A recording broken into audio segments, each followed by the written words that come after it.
কুম্ভ ৰাশিৰ জাতক জাতিকাসকল 8ৰ পৰা 14 আগষ্টৰ ভিতৰত আপোনাৰ জীৱনত এনেকুৱা এটা পৰিৱৰ্তন আহিব পাৰে যিয়ে বহুদিন ধৰি বন্ধ হৈ থকা কামবোৰ আগুৱাই নিব। কিন্তু এই সপ্তাহত কৰা এটা সৰু ভুলে ডাঙৰ সুযোগ হাতৰ পৰা সলাই দিব পাৰে। টকা পইচা, চাকৰি, ব্যৱসায়, প্ৰেম আৰু ভাগ্য সকলো ক্ষেত্ৰতে কি অপেক্ষা কৰি আছে শেষলৈকে চাই থাকক, কাৰণ শেষত মই ক'ম এই সপ্তাহৰ শুভ তাৰিখ, শুভ সংখ্যা, শুভ ৰং আৰু এটা বিশেষ প্ৰতিকাৰ যিয়ে আপোনাৰ ভাগ্য অধিক শক্তিশালী কৰিব পাৰে। বন্ধু বান্ধৱীসকল, এতিয়া কথা পাতোঁ এই সপ্তাহত কুম্ভ ৰাশিৰ ধন সম্পত্তিৰ অৱস্থাৰ বিষয়ে। 8ৰ পৰা 14 আগষ্টৰ ভিতৰত ধন সম্পত্তিৰ ক্ষেত্ৰত কিছু নতুন সুযোগ দেখা যাব পাৰে। বহুদিন ধৰি যি কামৰ ফলৰ বাবে আপুনি অপেক্ষা কৰি আছিল তাৰ কিছু ইতিবাচক ইংগিত লাভ কৰাৰ সম্ভাৱনা আছে। যদিও সকলো কাম একেলগে নহ'ব, কিন্তু ধৈৰ্য ধৰি আগবাঢ়িলে ধন প্ৰাপ্তিৰ পথ মুকলি হ'ব পাৰে। যিসকলে চাকৰি কৰে তেওঁলোকৰ হাতলৈ কোনো বকেয়া ধন, ইনচেণ্টিভ, অতিৰিক্ত ভাত্তা বা পূৰ্বৰ কষ্টৰ ফল কিছু আৰ্থিক লাভ আহিব পাৰে। কিন্তু এই সপ্তাহত যিমানেই ইনকাম নহওক, অপ্ৰয়োজনীয় খৰচৰ ওপৰত নিয়ন্ত্ৰণ ৰাখিব লাগিব। এই মুহূৰ্তৰ আৱেগত ডাঙৰ বস্তু কিনিবলৈ গ'লে পিছত অনুশোচনা হ'ব পাৰে। ব্যৱসায়ীসকলৰ বাবে এই সপ্তাহত গ্ৰাহকৰ সংখ্যা কিছু বৃদ্ধি পোৱাৰ সম্ভাৱনা আছে। পুৰণি গ্ৰাহকৰ পৰাও পুনৰ অৰ্ডাৰ বা যোগাযোগ আহিব পাৰে। যদি নতুন ব্যৱসায় আৰম্ভ কৰাৰ কথা ভাবি আছে তেন্তে সকলো নথিপত্ৰ আৰু হিচাপ ভালদৰে পৰীক্ষা কৰি তাৰ পিছত সিদ্ধান্ত লওক। যিসকলে ঘৰ, মাটি বা অন্য সম্পত্তিৰ বিষয়ে কাম কৰি আছে তেওঁলোকৰ বাবে কোনো সিদ্ধান্ত লোৱাৰ আগতে সকলো কাগজ পত্ৰ ভালদৰে চাই লওক। খৰধৰ কৰি চুক্তি কৰিলে পিছত সমস্যাৰ সৃষ্টি হ'ব পাৰে। অভিজ্ঞ ব্যক্তিৰ পৰামৰ্শ লোৱাটো এই সপ্তাহত লাভজনক হ'ব। ধাৰ দিয়া বা ধাৰ লোৱাৰ ক্ষেত্ৰত সাৱধান হ'ব লাগিব। সকলোকে বিশ্বাস কৰি টকা ধাৰ নিদিব। লিখিত প্ৰমাণ নথকা লেনদেনৰ পৰা আঁতৰি থাকিব। এই সপ্তাহত কিছুমান কুম্ভ ৰাশিৰ লোকে নতুন ইনকামৰ উৎস বিচাৰি পাব পাৰে। অনলাইন কাম, পাৰ্ট টাইম ইনকাম বা নিজৰ দক্ষতাৰ জৰিয়তে অতিৰিক্ত ধন উপাৰ্জনৰ সুযোগ আহিব পাৰে। সেই সুযোগক অৱহেলা নকৰিব। পৰিয়ালৰ কাৰণে কিছু ডাঙৰ খৰচ আহিব পাৰে। ঘৰ মেৰামতি, চিকিৎসা, শিক্ষা বা অন্য প্ৰয়োজনীয় কামত টকা খৰচ হ'ব পাৰে। এই খৰচবোৰ আগতীয়াকৈ পৰিকল্পনা কৰিলে আৰ্থিক প্ৰেছাৰ কম অনুভৱ হ'ব। যদি কোনো ইনভেষ্ট কৰাৰ কথা ভাবি আছে তেন্তে কেৱল শুনা কথাত ভৰসা নকৰি নিজে ভালদৰে তথ্য সংগ্ৰহ কৰক। ভালদৰে বুজি বিবেচনা কৰি সিদ্ধান্ত লোৱাটোৱেই বুদ্ধিমত্তাৰ পৰিচয়। মুঠতে এই সপ্তাহত টকা পইচাৰ ক্ষেত্ৰত সুযোগ আছে, কিন্তু সেই সুযোগৰ সঠিক ব্যৱহাৰ কৰাটো আপোনাৰ হাতত। পৰিশ্ৰম, ধৈৰ্য আৰু বিচক্ষণ সিদ্ধান্তই আপোনাক লাভৰ দিশলৈ আগবঢ়াব পাৰে। অপ্ৰয়োজনীয় খৰচ কমাই সঞ্চয়ৰ ওপৰত গুৰুত্ব দিলে আগন্তুক সময়ত ইয়াৰ সুফল লাভ কৰিব। মনত ৰাখিব, ধন উপাৰ্জন কৰাটো ডাঙৰ কথা, কিন্তু সেই ধন সঠিকভাৱে সংৰক্ষণ আৰু ব্যৱহাৰ কৰাটোৱেই প্ৰকৃত সফলতা। তাৰপিছত আহিছোঁ কুম্ভ ৰাশিৰ ব্যক্তিসকলৰ চাকৰি, কেৰিয়াৰ আৰু ব্যৱসায়ৰ বিষয়ে। 8ৰ পৰা 14 আগষ্ট এই সপ্তাহটো কৰ্মজীৱনত বহু কুম্ভ ৰাশিৰ বাবে ব্যস্ততাপূৰ্ণ হ'ব পাৰে। নতুন দায়িত্ব, নতুন কাম বা নতুন লক্ষ্য আপোনাৰ সন্মুখত আহিব পাৰে। আৰম্ভণিতে অলপ প্ৰেছাৰ অনুভৱ হ'লেও সঠিক পৰিকল্পনা আৰু ধৈৰ্য্যৰে কাম কৰিলে ভাল ফলাফল লাভ কৰাৰ সম্ভাৱনা আছে। চাকৰি কৰা লোকসকলৰ বাবে ঊৰ্ধ্বতন বিষয়াসকলৰ সৈতে যোগাযোগ ভাল কৰি ৰখাটো অতি গুৰুত্বপূৰ্ণ। নিজৰ কাম সময়মতে সম্পূৰ্ণ কৰাৰ চেষ্টা কৰক। এই সপ্তাহত আপোনাৰ পৰিশ্ৰম বহুতে লক্ষ্য কৰিব পাৰে আৰু ভৱিষ্যতে ইয়াৰ ইতিবাচক ফল লাভ কৰাৰ সম্ভাৱনা থাকিব। যিসকলে বহুদিন ধৰি নতুন চাকৰি বিচাৰি আছে তেওঁলোকৰ বাবে সাক্ষাৎকাৰ, ফোন কল বা নতুন সুযোগৰ খবৰ আহিব পাৰে। নিজৰ বায়োডাটা আপডেট কৰি ৰাখক আৰু নতুন সুযোগৰ বাবে সাজু থাকক। কৰ্মস্থলীত সহকৰ্মীৰ সৈতে মতানৈক্য হ'ব পাৰে। এনে পৰিস্থিতিত আৱেগিক প্ৰতিক্ৰিয়া নিদি শান্তভাৱে আলোচনা কৰাটোৱেই উত্তম। সৰু কথাত ডাঙৰ কৰিলে নিজৰ কামৰ ওপৰত প্ৰভাৱ পৰিব পাৰে। যিসকলে চৰকাৰী চাকৰি পৰীক্ষা বা প্ৰতিযোগিতামূলক পৰীক্ষাৰ বাবে প্ৰস্তুতি লৈ আছে তেওঁলোকে এই সপ্তাহত নিয়মিত অধ্যয়ন অব্যাহত ৰাখিলে আত্মবিশ্বাস বৃদ্ধি পাব। সময়ৰ সঠিক ব্যৱহাৰ কৰিলে আগবাঢ়ি যোৱাৰ সুযোগ থাকিব।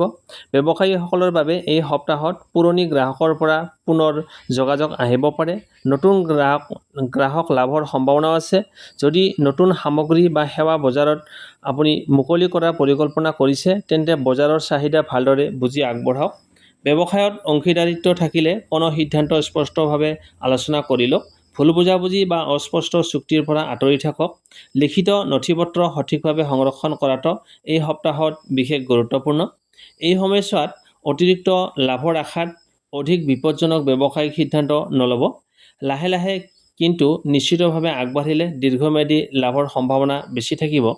যিসকলে ফ্ৰিলেন্সিং, অনলাইন ব্যৱসায় বা নিজৰ ব্যক্তিগত দক্ষতাৰ ওপৰত কাম কৰে, তেওঁলোকৰ বাবে নতুন ক্লায়েণ্ট বা নতুন প্ৰকল্প লাভৰ সম্ভাৱনা দেখা যাব পাৰে। নিজৰ কামৰ মান বজাই ৰাখিলে সুনাম বৃদ্ধি হ'ব। মুঠতে এই সপ্তাহত কৰ্মজীৱনত পৰিশ্ৰমৰ মূল্য পাব পাৰে। ধৈৰ্য, শৃংখলা আৰু ইতিবাচক মনোভাৱ বজাই ৰাখিলে চাকৰি আৰু ব্যৱসায় দুয়োটা ক্ষেত্ৰতে আগবাঢ়ি যোৱাৰ সম্ভাৱনা আছে। নিজৰ লক্ষ্য স্পষ্ট ৰাখক আৰু সৰু বাধাত হতাশ নহ'ব। মনত ৰাখিব, সফলতা এদিনতে নাহে। নিয়মিত পৰিশ্ৰম, সৎ মনোভাৱ আৰু সঠিক সিদ্ধান্তই ভৱিষ্যতৰ সফলতাৰ ভেটি গঢ়ি তোলে। বন্ধু-বান্ধৱীসকল, এতিয়া কথা পাতক কুম্ভ ৰাশিৰ প্ৰেম আৰু দাম্পত্য জীৱনৰ বিষয়ে। 8 পৰা 14 আগষ্ট এই সপ্তাহত সম্পৰ্কৰ ক্ষেত্ৰত ধৈৰ্য, বিশ্বাস আৰু খোলাখুলিকৈ কথা-বতৰা অতি গুৰুত্বপূৰ্ণ হ'ব পাৰে। সৰু ভুল বুজাবুজিয়ে ডাঙৰ সমস্যাৰ ৰূপ ল'ব পাৰে, কিন্তু সময়মতে আলোচনা কৰিলে সেই সমস্যা সহজে সমাধান কৰিব পাৰিব। যিসকল অবিবাহিত, তেওঁলোকৰ জীৱনত নতুন কোনো ব্যক্তিৰ সৈতে চিনাকি হোৱাৰ সম্ভাৱনা থাকিব পাৰে। বন্ধুত্বৰ জৰিয়তে কৰ্মস্থলীত বা সামাজিক অনুষ্ঠানত এনে এজন ব্যক্তিৰ লগ পাব পাৰে, যাৰ সৈতে ভাল বন্ধুত্ব গঢ়ি উঠিব পাৰে। কিন্তু প্ৰথম দেখাতে ডাঙৰ সিদ্ধান্ত লোৱাৰ সলনি সময় দি মানুহজনক বুজিবলৈ চেষ্টা কৰক। যিসকল ইতিমধ্যে প্ৰেমৰ সম্পৰ্কত আছে, তেওঁলোকে এই সপ্তাহত সংগীক অধিক সময় দিয়ক।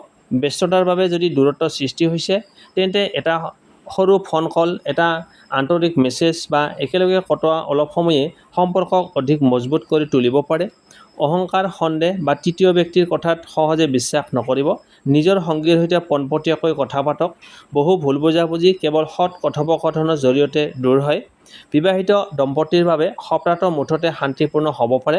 যদিও ঘৰুৱা দায়িত্ব, আৰ্থিক বিষয় বা পৰিয়ালৰ আন সদস্যক লৈ অলপ মতানৈক্য হ'ব পাৰে, দুয়োজনে মিলি সিদ্ধান্ত ল'লে পৰিস্থিতি সহজ হৈ যাব। যদি বহুদিন ধৰি কোনো বিষয়ত মতভেদ চলি আছে, এই সপ্তাহত সেই বিষয়টো শান্তভাৱে আলোচনা কৰাৰ এটা ভাল সুযোগ পাব পাৰে। আৱেগত কোনো কঠোৰ কথা কোৱাই পিছত অনুশোচনাৰ কাৰণ হ'ব পাৰে। সেয়ে বাক্য ব্যৱহাৰত সংযম ৰাখক। দূৰৈত থকা সংগীৰ সৈতে সম্পৰ্ক থকা লোকসকলে নিয়মিত যোগাযোগ বজাই ৰাখক। সৰু সৰু খবৰ ভাগ-বতৰা কৰিলে বিশ্বাস আৰু আন্তৰিকতা বৃদ্ধি পাব। পৰিয়ালৰ জ্যেষ্ঠ সদস্যৰ আশীৰ্বাদ আৰু পৰামৰ্শ এই সপ্তাহত সম্পৰ্কৰ বাবে উপকাৰী হ'ব পাৰে। কেতিয়াবা অভিজ্ঞ লোকৰ এটা সৰল পৰামৰ্শই ডাঙৰ সমস্যাৰ সমাধান দিব পাৰে। এই সপ্তাহত সম্পৰ্কত তুলনা নকৰিব। আনৰ জীৱন দেখি নিজৰ সম্পৰ্ক মূল্যায়ন নকৰিব। প্ৰতিটো সম্পৰ্কৰ নিজস্ব যাত্ৰা থাকে। বিশ্বাস, সন্মান আৰু ধৈৰ্যই এটা সুস্থ সম্পৰ্কৰ মূল ভেটি। মুঠতে কুম্ভ ৰাশিৰ বাবে এই সপ্তাহত প্ৰেম আৰু দাম্পত্য জীৱনত ইতিবাচক মুহূৰ্ত সৃষ্টি কৰাৰ যথেষ্ট সুযোগ আছে। আন্তৰিকতা বজাই ৰাখক, ভুল বুজাবুজি সময়মতে দূৰ কৰক আৰু আপোনজনক সন্মান দিয়ক। তেতিয়াহে সম্পৰ্ক অধিক শক্তিশালী আৰু সুখময় হৈ উঠিব। মনত ৰাখিব, সঁচা প্ৰেম কেৱল অনুভূতি নহয়, ই হৈছে বিশ্বাস, সন্মান, দায়িত্ব আৰু প্ৰতিদিনে একেলগে আগবাঢ়ি যোৱাৰ প্ৰতিশ্ৰুতি। বন্ধু-বান্ধৱীসকল, এতিয়া আহিছোঁ কুম্ভ ৰাশিৰ ভাগ্যৰ বিষয়ে। 8 পৰা 14 আগষ্ট এই সপ্তাহত ভাগ্য আপোনাৰ পক্ষত লাহে লাহে কাম কৰা দেখা যাব পাৰে। যি কামবোৰ বহুদিন ধৰি আগবাঢ়ি নাছিল, সেইবোৰত অলপ অলপকৈ ইতিবাচক পৰিৱৰ্তন লক্ষ্য কৰিব পাৰে। কিন্তু এই সপ্তাহত কেৱল ভাগ্যৰ ওপৰত নিৰ্ভৰ নকৰি নিজৰ পৰিশ্ৰম আৰু সঠিক সিদ্ধান্তকো সমান গুৰুত্ব দিব লাগিব। চাকৰি, ব্যৱসায় আৰু ব্যক্তিগত জীৱনত হঠাতে এটা নতুন সুযোগ আহিব পাৰে। সেই সুযোগ চিনাক্ত কৰি সময়মতে ব্যৱহাৰ কৰিব পাৰিলে আগলৈ ভাল ফলাফল লাভ কৰাৰ সম্ভাৱনা আছে। কিন্তু দধৰ-মধৰ অৱস্থা বা অতি দেৰি কৰিলে সেই সুযোগ আন কাৰোবাৰ হাতলৈ যাব পাৰে। যদি আপুনি নতুন কাম আৰম্ভ কৰিব বিচাৰিছে, নতুন দক্ষতা শিকিব বিচাৰে বা বহুদিন ধৰি ৰখাই থোৱা কোনো পৰিকল্পনা বাস্তৱায়িত কৰিব বিচাৰে, এই সপ্তাহত সেই দিশত প্ৰথম খোজ লোৱাৰ বাবে অনুকূল সময় হ'ব পাৰে। ভ্ৰমণৰ যোগ কিছুমানৰ বাবে দেখা যাব পাৰে। কৰ্ম, শিক্ষা বা পৰিয়ালৰ কাৰণে হঠাৎ যাত্ৰা কৰিবলগীয়া হ'ব পাৰে। যাত্ৰাৰ সময়ত সকলো নথিপত্ৰ আৰু মূল্যৱান বস্তুৰ যত্ন লওক। এই সপ্তাহত কিছুমান প্ৰভাৱশালী বা অভিজ্ঞ ব্যক্তিৰ সৈতে চিনাকি হোৱাৰ সম্ভাৱনা আছে। তেওঁলোকৰ পৰামৰ্শ বা সহযোগিতাই ভৱিষ্যতে আপোনাৰ বাবে নতুন দুৱাৰ মুকলি কৰিব পাৰে। সেয়ে ভাল সম্পৰ্ক গঢ়ি তোলাৰ সুযোগ অৱহেলা নকৰিব।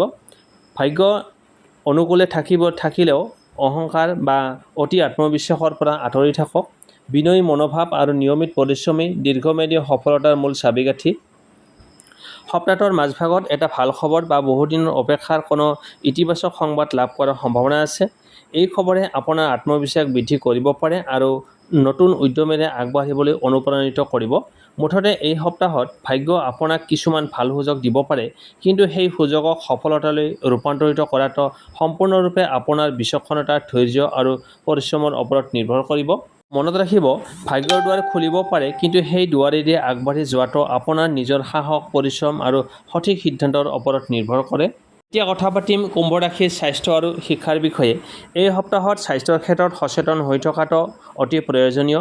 সৰু সৰু সমস্যাক অৱহেলা নকৰিব। ব্যস্ততাৰ মাজত নিজৰ শৰীৰক বিশ্ৰাম দিয়াটো সমানেই গুৰুত্বপূৰ্ণ। যদি কেইবাদিনো ধৰি ভাগৰুৱা, অনিদ্ৰা বা মানসিক চাপ অনুভৱ কৰি আছে, তেন্তে নিজৰ দৈনন্দিন অভ্যাসত কিছু পৰিৱৰ্তন অনাটো ভাল হ'ব পাৰে। খোৱা বোৱাৰ সময় ঠিক ৰাখিবলৈ চেষ্টা কৰক। অত্যধিক তেল মছলা বা জাংক ফুড কমকৈ খাওক। অধিক পানী পান কৰক আৰু ফল-মূল, শাক-পাচলি আদি পুষ্টিকৰ খাদ্য গ্ৰহণ কৰিলে শৰীৰ অধিক সক্ৰিয় অনুভৱ কৰিব পাৰে। যিসকলৰ আগৰে পৰা ডায়েবেটিছ, ৰক্তচাপ, গাঁঠিৰ বিষ বা অন্য দীৰ্ঘদিনীয়া স্বাস্থ্য সমস্যা আছে, তেওঁলোকে নিয়মিত ঔষধ আৰু চিকিৎসকৰ পৰামৰ্শ অনুসৰণ কৰক। কোনো লক্ষণ বাঢ়িলে চিকিৎসকৰ সৈতে যোগাযোগ কৰক। এই সপ্তাহত মানসিক স্বাস্থ্যৰ প্ৰতিও গুৰুত্ব দিয়ক। অতি চিন্তা বা দুশ্চিন্তাই কৰ্মক্ষমতা আৰু সিদ্ধান্ত লোৱাৰ ক্ষমতাক প্ৰভাৱ পেলাব পাৰে। প্ৰতিদিনে অলপ সময় নিজৰ বাবে ৰাখক। খোজ কাঢ়ক, ব্যায়াম কৰক বা ধ্যান কৰিলে মন শান্ত থাকিবলৈ সহায় হ'ব পাৰে। শিক্ষাৰ্থীসকলৰ বাবে এই সপ্তাহটো পৰিশ্ৰমৰ সপ্তাহ। যিসকল পৰীক্ষাৰ প্ৰস্তুতি লৈ আছে, তেওঁলোকে নিয়মিত অধ্যয়ন বজাই ৰাখক। কঠিন বিষয়বোৰ পিছলৈ নথৈ আগতেই অনুশীলন কৰক। শিক্ষক বা অভিভাৱকৰ পৰামৰ্শ মানিলে ভাল ফলাফল লাভ কৰাৰ সম্ভাৱনা বৃদ্ধি পাব।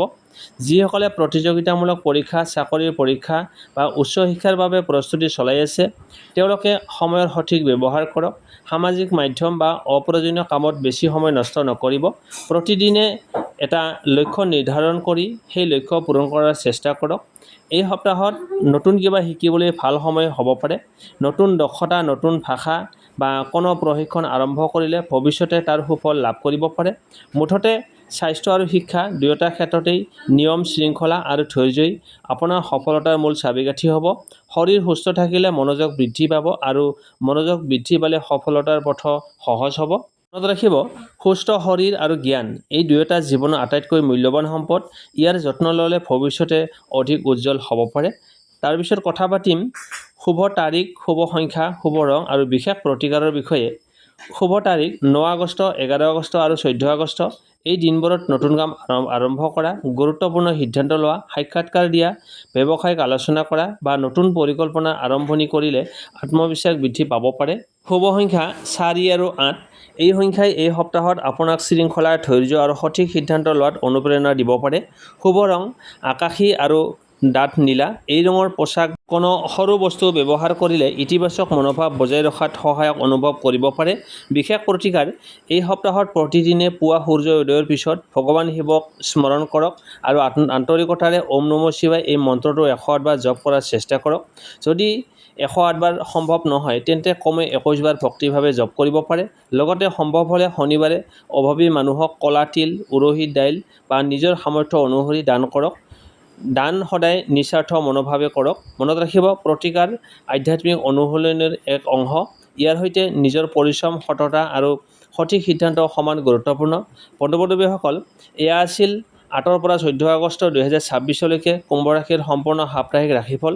ভিডিঅ'টো যদি ভাল লাগিল তেন্তে লাইক কৰিব, আপোনাৰ পৰিয়াল আৰু বন্ধু-বান্ধৱীৰ সৈতে শ্বেয়াৰ কৰিব আৰু আমাৰ চেনেলটো যদি এতিয়াও ছাবস্ক্ৰাইব কৰা নাই, ছাবস্ক্ৰাইব কৰি কাষতে থকা বেল আইকনটো অন কৰি ৰাখিব, যাতে আগন্তুক সকলো ধৰণৰ ৰাশিফল আৰু জ্যোতিষ সম্পৰ্কীয় ভিডিঅ' সৰ্বপ্ৰথমে লাভ কৰিব পাৰে।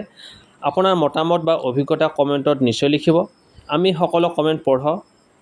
তেতিয়ালৈকে সুখী থাকক, সুস্থ থাকক আৰু আপোনাৰ আগন্তুক সপ্তাহটো শান্তি, সমৃদ্ধি আৰু সফলতাৰে ভৰি থাকক। ধন্যবাদ।